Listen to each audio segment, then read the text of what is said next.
जय हिंद दोस्तों, आप लोग का बहुत बहुत स्वागत है आपके अपने यूट्यूब चैनल एजी स्टडी पे। दोस्तों आज की इस वीडियो में बात करने वाले हैं असम राइफल रैली नई भर्ती 2021 के बारे में दोस्तों। और आज के इस वीडियो में जो हम बात करेंगे दोस्तों कि ऑनलाइन फॉर्म फिलअप करने के लिए कौन कौन से इंपॉर्टेंट डॉक्यूमेंट की ज़रूरत आप लोग को पड़ने वाले हैं। अगर इनमें से एक भी डॉक्यूमेंट कम रहते हैं मेरे भाई तो आप लोग का फॉर्म जो है फिलअप नहीं हो पाएंगे और आप लोग का जो सपना है दोस्तों असम राइफल ज्वाइन करने का वो नहीं हो पाएगा। तो प्लीज़ आप लोग अभी से ही जो भी इंपॉर्टेंट डॉक्यूमेंट है ऑनलाइन फॉर्म के लिए वो तैयार कर लीजिए और आप लोग अपना जो फॉर्म है वो इजीली भर पाओगे। ठीक है, तो चलिए पूरा डिटेल में बताते हैं कि ऑनलाइन फॉर्म भरने के लिए कौन कौन से डॉक्यूमेंट की ज़रूरत पड़ेगी असम राइफल के लिए। सबसे पहले आप लोग को बताता हूं दोस्तों कि इसमें आप लोग देखोगे वैकेंसी तो आप लोग को इसमें 10th लेवल पे भी है, 12th लेवल पे भी है।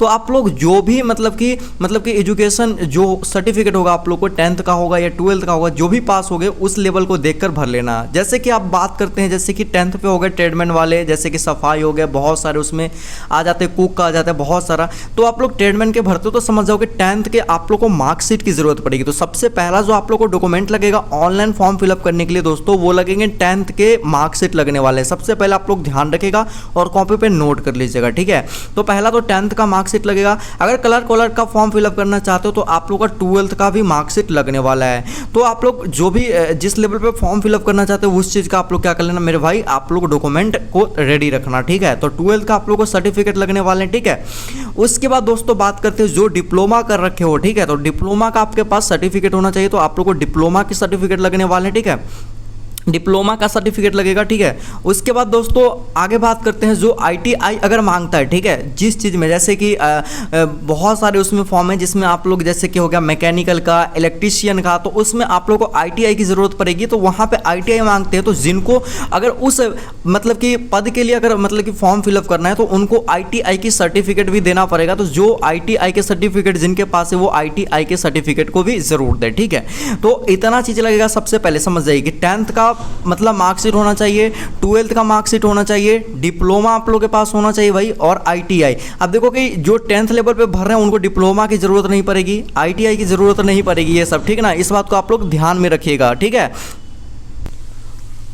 उसके बाद दोस्तों आपको दूसरा जो सर्टिफिकेट की ज़रूरत पड़ने वाले दूसरा आप लोग को उसको ध्यान रखिएगा। पहला तो हो गया एजुकेशनल सर्टिफिकेट जिसमें 10th हो गया, 12th हो गया, या जिसने डिप्लोमा किया डिप्लोमा, या जो ITI कर रखे हो ITI मांगता है वहाँ पे ITI देना है। तो ये तो हो गया एजुकेशनल सर्टिफिकेट। दूसरा आप लोग को जो लगने वाला है मेरे भाई वो लगेगा रेसिडेंटल सर्टिफिकेट। ठीक है, क्या लगेगा मेरे भाई, रेसिडेंटल सर्टिफिकेट, जिसको बोलते हैं निवास प्रमाण पत्र। क्या बोलते हैं दोस्तों, निवास प्रमाण पत्र बोलते हैं। अब देखो निवास प्रमाण पत्र जो आपके पास होना चाहिए दोस्तों, ये आपके पास स्टेट और दोस्तों कहाँ का होना चाहिए, स्टेट का भी होना चाहिए और आप लोग के पास सेंट्रल का भी होना चाहिए। ठीक है, तो आप लोग जो भी निवास प्रमाण पत्र बना रहे हो, ठीक है, रेसिडेंटल सर्टिफिकेट बनवा रहे हो, तो आप लोग क्या करना, अपना स्टेट का भी बनवा लेना और आप लोग क्या करना मतलब सेंट्रल का भी बनवा लेना। ठीक है, तो यहाँ पे आप लोग ध्यान देना। आगे है कास्ट सर्टिफिकेट। ठीक है, उसके बाद रेसिडेंटल के बाद आप लोग कास्ट लगेगा, तो रेसिडेंटल और उसके बाद है कास्ट सर्टिफिकेट जिसको बोलते हैं जाति प्रमाण पत्र।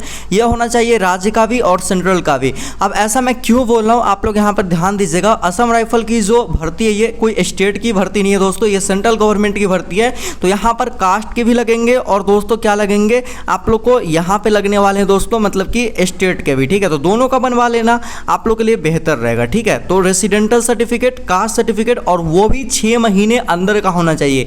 यानी कि 6 महीने पार हो गया है तो आप लोग का वो रिजेक्ट हो जाएगा और वहां पे आप लोग को घर वापस आना पड़ेगा जब डॉक्यूमेंट वेरिफिकेशन होगा उस टाइम। ठीक है, तो आप लोग जो भी सर्टिफिकेट बनवा रहे हो 6 महीने अंदर का आप लोग को बनवा के जाना है। ठीक है, इस बात को याद रखिएगा। ठीक है, उसके बाद दोस्तों ये हो गया residential certificate, caste certificate, state और सेंट्रल दोनों का बनवा लेना है। उसके बाद दोस्तों अगला जो आप लोग को लगेगा वो चीज़ है दोस्तों यहाँ पर आधार कार्ड। ठीक है, क्या लगेगा दोस्तों, आधार कार्ड लगने वाला है। तो आधार कार्ड जिन भाई के पास नहीं है, क्योंकि बहुत ऐसे कैंडिडेट हैं जो कि आधार कार्ड बहुत जगह नहीं देते हैं क्योंकि वो सोचते हैं कि मैं डबल मैट्रिक दूँ, ट्रिपल मैट्रिक दूँ, तो वो आधार कार्ड बहुत जगह नहीं बनवाते हैं और नहीं देते हैं। ठीक है, तो अगर आपके पास ऐसे में आधार कार्ड नहीं है, अगर अभी तक नहीं बनवाया हो तो प्लीज़ मेरे भाई आधार कार्ड आप आप जरूर बनवा लीजिएगा। आधार कार्ड नेसेसरी है हर जगह पे, ठीक है।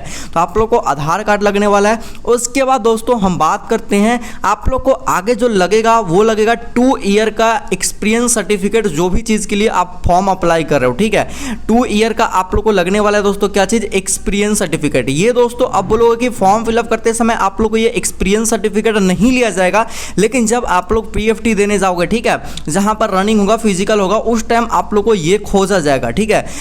बहुत सारे कैंडिडेट बोल रहे हैं, बहुत सारे यूट्यूबर भी आप लोग को बोलेंगे नहीं लगेगा, लेकिन मेरे भाई आप लोग बोले बनवा लो, आप लोग के लिए बेहतर रहने वाला है। जैसे कि आप लोग क्या करते हो, ट्रेडमैन से फॉर्म को फिलअप करते हो, जैसे कि आप लोग ने क्या किया, सफाई से फॉर्म को फिलअप किया या कुक से फॉर्म को फिलअप किया, तो आपको 2 ईयर का कुक का एक्सपीरियंस सर्टिफिकेट बनवाना है। सफाई से करे तो 2 ईयर का सफाई का सर्टिफिकेट बनवा लेना है। अगर आप लोग बार्बर से करे तो 2 ईयर का बार्बर का सर्टिफिकेट बनवा लेना है, ठीक है। ये अभी फॉर्म फिलअप करते टाइम नहीं लगेगा, लेकिन जब फॉर्म फिलअप कर दोगे, लेकिन जब वहां पे जाओगे मेरे भाई, ठीक ना, फिजिकल देने, उस समय डॉक्यूमेंट वेरिफिकेशन होगा, उस समय मांगा जाएगा, ठीक है। अगर नहीं मांगे तो कोई दिक्कत वाली बात नहीं, लेकिन जहां तक मुझे पता है कि आप लोग से मांगा जाएगा, तो इस बात को आप याद रखिएगा और इसको भी लेके जाना है। तो इतने सारे डॉक्यूमेंट आप लोग को क्या लगने वाले मेरे भाई, फॉर्म फिलअप करते समय लगेगा, ठीक है। अगर इससे एक भी कम जो रहने वाला है डॉक्यूमेंट, तो आप लोग को रिजेक्ट कर दिया जाएगा, फॉर्म फिलअप नहीं हो पाएगा। अब देखिए सबसे पहला बात यहाँ पर ध्यान दीजिएगा, आप लोग, आपको मैं बता दूं मेरे भाई, ठीक है, यहाँ पे आप लोग ध्यान दीजिएगा। सबसे पहले यहाँ पे आप लोग ध्यान दीजिएगा क्या चीज़, कि आप लोग को जो होगा